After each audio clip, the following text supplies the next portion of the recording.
என்னம்மா இந்த பானிபூரி கடையில் இந்த சமோசா கடையில் எல்லாம் பண்ண நறுக்கி வச்சிருக்கீங்க?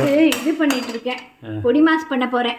எண்ணெய் விட்டு கடுகு போட்டு அப்போ கடலைப்பருப்பு போட்டீங்க, உளுத்தம்பருப்பு போட்டிருக்கேன். அது இதாகிடுத்து.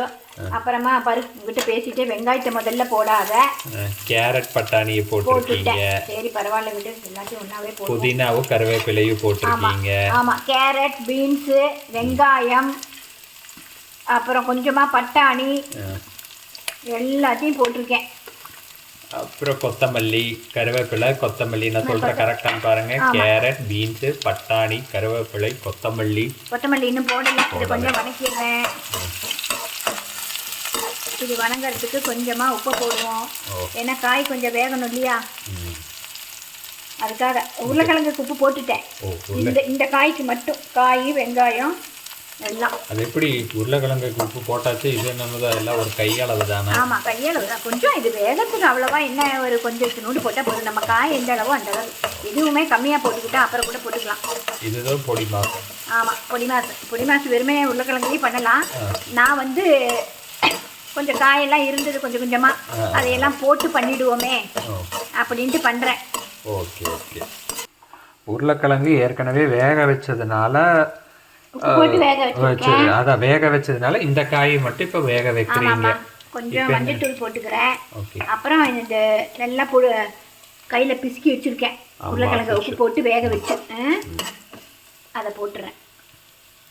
விழுவனால அடம் பிடிக்குது. ஆமாம், இதை நல்லா குட்டி விட்டு கிளற வேண்டியதுதான். மஞ்சத்தூள் மட்டும் போட்டால் போதும். ஆமாம்மா. சில பேர் கலருக்கு இந்த வெங்காயங்கிற சில்லி பவுடர் அதெல்லாம் வேண்டாம். நம்ம தான் பச்சை மிளகா போட்டிருக்கோம்ல, போதும். தேவைன்னா அவங்கவுங்க கரம் மசாலா போட்டுக்குவாங்க, என்ன வேணால் போட்டுப்பாங்க. இது வந்து இப்படி பண்ணால் தான் நல்லாயிருக்கும்.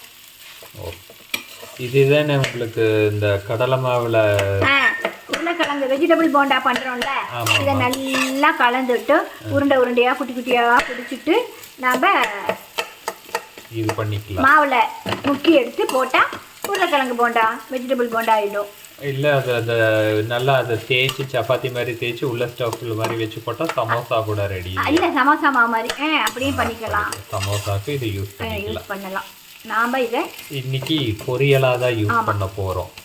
கரெக்டாக பொரியல் இல்லை, இது பொடி மாஸ்.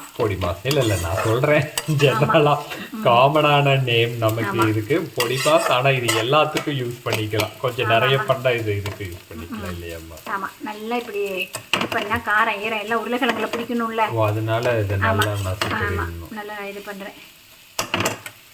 கொஞ்சம் கொத்தமல்லி போட்டுறேன். Final touch. இந்த கொத்தமல்லி இதுக்கு டெக்கரேஷனுக்கு போடுறதா இல்லை? வாசம் நல்லா இருக்கும், டேஸ்ட்டும் கொடுக்கும். உனக்கு கொத்தமல்லி சேர்க்கறதுனால வெறும் வாசம் கிடையாது, அதுவும் ஒரு டேஸ்ட் தான். Okay okay okay.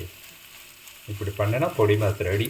ஆனால் இதை பொடி மாசாவை நம்ம யூஸ் பண்ணிக்கலாம், இல்லை போண்டாக்கு யூஸ் பண்ணிக்கலாம், சமோசாக்கு உள்ள வைக்கிற ஸ்டஃப்பாகவும் யூஸ் பண்ணிக்கலாம். பண்ணிருங்களே இது மாதிரி ஒரு தடவை. நாம அதை செஞ்சு வீடியோ போடல, அதுக்கு சொன்னேன். இதெல்லாம் போட்டால் நல்லா ஒட்டாமல் அப்படியே அல்வா கணக்காக இருக்குது. இது அப்படியே உருண்டை பிடிச்சி கடலை மாவுலையும் போட்டுக்கலாம், சமோசாக்கு உள்ள ஸ்டஃப்பாக வைக்கலாம் இல்லையா? இந்த பொடி மாஸ் ரெடி. இப்போ ப்ரெசென்ட் பண்ண போகிறீங்க இல்லையா? போட வேண்டியது. வாவ், பார்க்கவே சூப்பரான பொடி மாஸ். வெஜிடபிள் பொடி மாஸ். உருளைக்கிழங்கு பொடி மாஸ் இல்லை, இது வெஜிடபிள் பொடி மாஸ். கேரட்டு, பீன்ஸு, அப்புறம் பட்டாணி, உருளைக்கிழங்கு, எல்லா வெங்காயம் எல்லாம் சேர்த்து போட்டிருக்கேன். இன்னைக்கு நாங்கள் இதை பொரியலாக யூஸ்